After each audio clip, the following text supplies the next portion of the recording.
Hello, friends, and thank you so much for watching. Today's read and talk is going to be about Baal and Baal worship.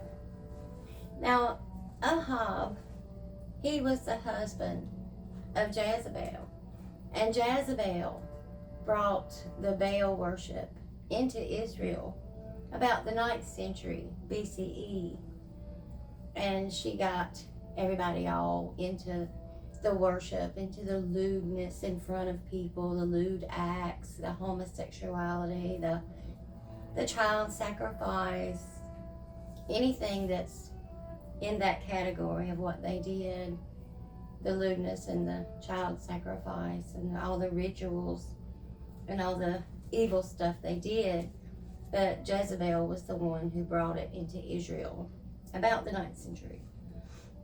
When the kings did evil things that God opposed them, God sent them a warning to let them know. He sent one of his servants, some of his servants, his prophets, to warn these people, like, hey, this lewdness, and all this child sacrifice and idol worship.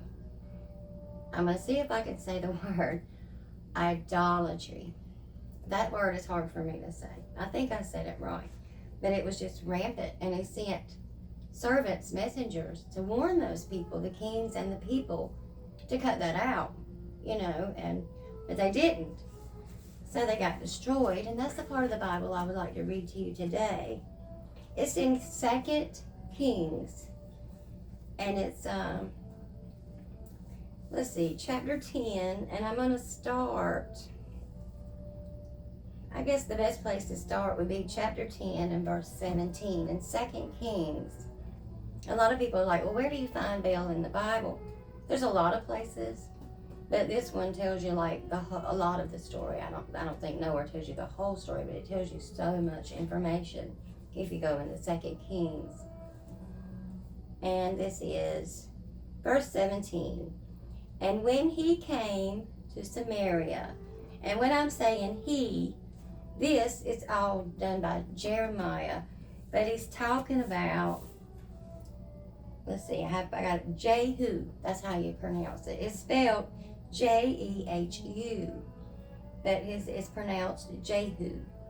So it says, and when he came to Samaria, which was Jehu, he killed all who remained to Ahab in Samaria. Now see, Ahab was Jezebel's husband, Baal worship, till he destroyed them, according to the word of the Lord, which he spoke to Elijah. And then it goes on, worshippers of Baal killed. And I'm on verse 18 out of 2 Kings 10. When Jehu gathered all the people together, he said to them, Ahab served Baal a little, talking about the one he had slain. Jehu will serve them much. So he's telling them, okay, this man that I killed, he served Baal a little, but I will serve them much. Now therefore, call to me all the prophets of Baal, all his servants, all his priests. Let no one be missing, for I have great sacrifice for Baal. And he's wanting them to get all their people together under that one roof. And he's telling me how he's a greater worshiper and he will bring a greater sacrifice for Baal. Whoever is missing shall not live. But Jehu acted deceptively with the intent of destroying the worshippers of Baal. He went in there with intent to get them all together so he could destroy them. And Jehu said, proclaim a solemn assembly for Baal. So they proclaimed it. Then Jehu sent throughout all of Israel, and all of the worshippers of Baal came, so that there were no men left who did not come. So they came into the temple of Baal. And the temple of Baal was full from one end to the other. So he managed to get them all there, all under one roof. And he said to the one in charge of the wardrobe, "Bring out the vestments for all the worshippers of Baal." So he brought out the best vestments for them. Then Jehu and Jehonabab, the son of Rechab, sent into the temple of Baal and said to the worshippers of Baal, "Search and see that no servants of the Lord are here with you." He wanted to make sure he wasn't destroying any of God's children, just the Baal worshippers, the people that do the lewd acts and the child sacrifice. But only the worshippers of Baal. So they went in to the office of sacrifices and burnt offerings. Now Jehu, who had appointed for himself 80 men outside, and had said, "If any of the men whom I have brought into your hands escapes, whoever lets him escape, it shall be his life for the life of the other." So he's telling his 80 guards, don't let any of these people get out. They all have to die. They've all been condemned, and they have to die.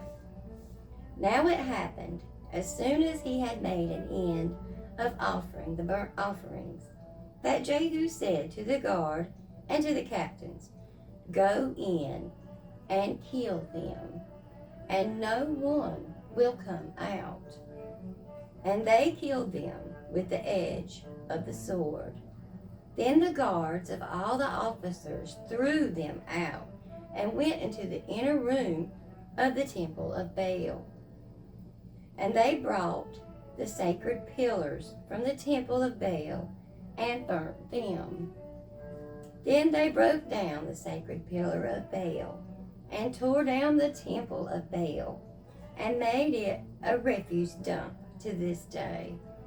Then Jehu destroyed Baal from Israel.